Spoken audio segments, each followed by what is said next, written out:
નમસ્કાર દર્શક મિત્રો, આપ નિહાળી રહ્યા છો સાઈ ગ્રુપ મીડિયા હાઉસ દ્વારા સંચાલિત નવસારી લાઈવ અને ઝટપટ ન્યૂઝ। આજ રોજ નવસારીની MB ગોહિલ ફિઝિયોથેરાપી કોલેજ ખાતે એક કાર્યક્રમનું આયોજન કરવામાં આવ્યું હતું। આયોજનના સહભાગીઓની અંદર વન વિભાગ ગુજરાત રાજ્યની સાથે સેવાકીય સંસ્થાઓ અને સરકારી સંસ્થાઓ જોડાઈ હતી। કાર્યક્રમનું નામ આપવામાં આવ્યું હતું ઇમ્પેક્ટ ઓફ મિશન લાઈફ અંતર્ગત નવસારી કૃષિ યુનિવર્સિટીના પ્રોફેસર આવી અને બાળકોને સંબોધિત કર્યા હતા। આપણા જીવનની અંદર કઈ કઈ વસ્તુનો ઉપયોગ ઘટાડવો જોઈએ, કઈ વસ્તુનો ઉપયોગ વધારવો જોઈએ, એ અંતર્ગત એમણે એક સરસ મજાનું પ્રવચન કર્યું હતું। તો આ પ્રસંગે પ્રોફેસર પ્રજાપતિ શું જણાવી રહ્યા છે, ચાલો આપણે સાંભળીએ। મારું નામ ડૉક્ટર વિમલ પ્રજાપતિ છે। હું આસિસ્ટન્ટ પ્રોફેસર તરીકે નવસારી કૃષિ યુનિવર્સિટીમાં ફરજ બજાવું છું। આજે ડિપાર્ટમેન્ટ ઓફ ફોરેસ્ટ નવસારી તરફથી એક સેમિનારનું આયોજન કરવામાં આવ્યું હતું। એ આયોજનની અંદર જે મેઇન થીમ હતી એ એન્વાયરમેન્ટ રિલેટેડ હતી।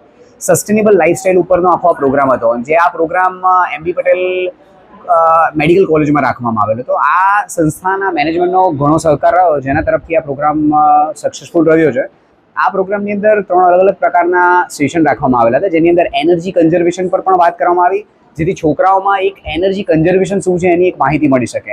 આ ઉપરાંત સેકન્ડ સિરીઝ બાયોડાયવર્સિટી કન્ઝર્વેશન પર હતી, જે ડાયવર્સિટી સેશન મેં પોતે જ લીધેલા હતા। જે બાયોડાયવર્સિટી કન્ઝર્વેશન સિરીઝની અંદર બાયોડાયવર્સિટી શું છે, એની એન્વાયરમેન્ટમાં શું ઇફેક્ટ છે, અને આપણે હ્યુમનોએ ભેગા થઈ અને કઈ રીતની ડાયવર્સિટીને મેનેજ કરી શકીએ અને કન્ઝર્વ કરી શકીએ, એના ટોપિક પર ચર્ચા કરવામાં આવી।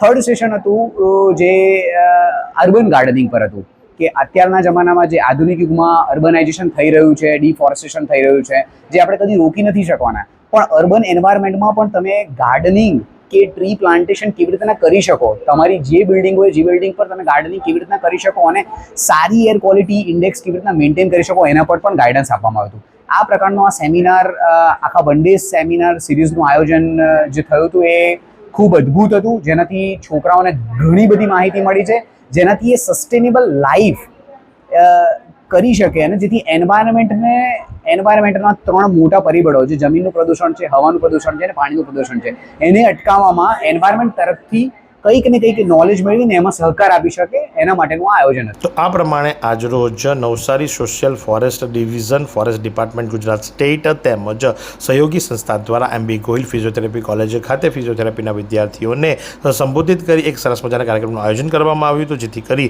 બાળકો પોતાની જવાબદારીઓ સમજે અને આવનાર ભવિષ્ય માટે કંઈક પાયો નાખે એ ભાવના સહ આ પ્રકારના કાર્યક્રમનું આયોજન કરવામાં આવ્યું હતું। તો આ જ પ્રમાણે આવા અવનવા કાર્યક્રમો અને સમાચારો માટે આપ નિહાળતા રહો નવસારી લાઈવ અને ઝટપટ ન્યૂઝ।